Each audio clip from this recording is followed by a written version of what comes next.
जम्मू कश्मीर में राहुल गांधी वैष्णो देवी, तो उत्तर प्रदेश में रायबरेली में प्रियंका गांधी वाड्रा हनुमान मंदिर में मत्था टेक रही है। सॉफ्ट हिंदू को टारगेट करने की तैयारी शुरू हो चुकी है। हमें लगता है इस पर ज्यादा बातचीत हमें उत्तर प्रदेश के डिप्टी सीएम दिनेश शर्मा से कर लेनी चाहिए, जो कि इस वक्त मेरे साथ मौजूद भी है। राम की नैया जो है, राम को जो है सहारा तो बीजेपी दे ही रही है, यहाँ पे अब हनुमान जी का सहारा लेने प्रियंका गांधी वाड्रा पहुंच रही है। सॉफ्ट हिंदू को टारगेट करने की तैयारी।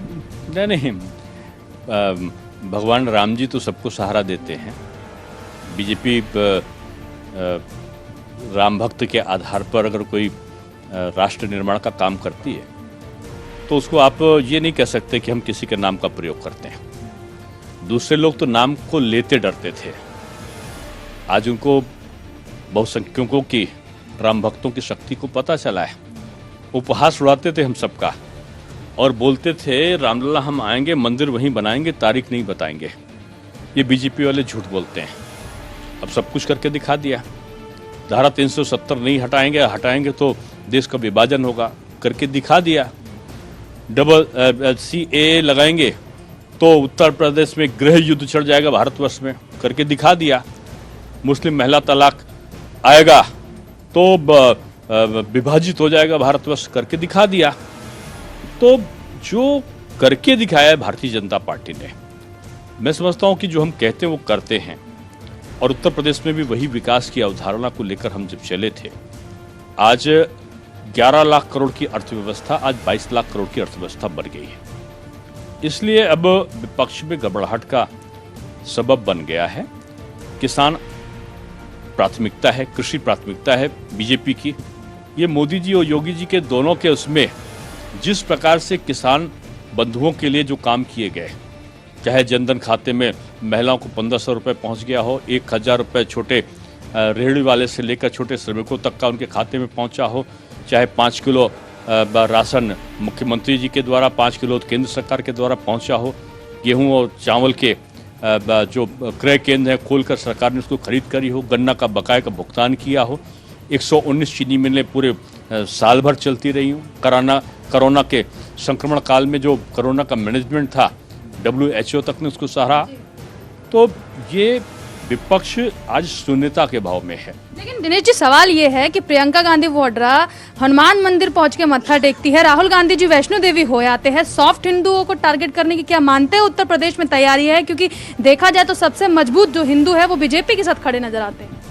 क्योंकि बीजेपी हिंदू और मुस्लिम के आधार पर काम ही नहीं करती। हम तो राष्ट्र निर्माण और राष्ट्रभक्ति के आधार पर काम करते हैं। और जो लोगों ने कभी जो राम का नाम लेने से डरते थे, जो हनुमानगढ़ी और राम मंदिर में जाने से कतराते थे, आज तक पूछिए क्यों नहीं गए सब? क्यों नहीं गए सब? जो कुछ लोग तो ऐसे थे जो कहते थे परिंदा पर नहीं मारेगा, आज उनको आ रहा है कि हम भी मंदिर बनाएंगे। तो ये जो मौसमी परिवर्तनकारी तत्व हैं, अब इनका कोई विश्वसनीयता का भाव नहीं रहा है प्रदेश में। इसलिए मैं कह सकता हूं कि आज विपक्ष की घबराहट का सबसे बड़ा कारण ये है कि सभी वर्गों को साथ में लेकर पार्टी चली है और सरकार चली है। इसीलिए इनमें जो आपस में मिलकर चुनाव लड़ने के इनके सारे प्रयोग थे, ये दल असल बात इनके चुनाव चिन्ह अलग हैं।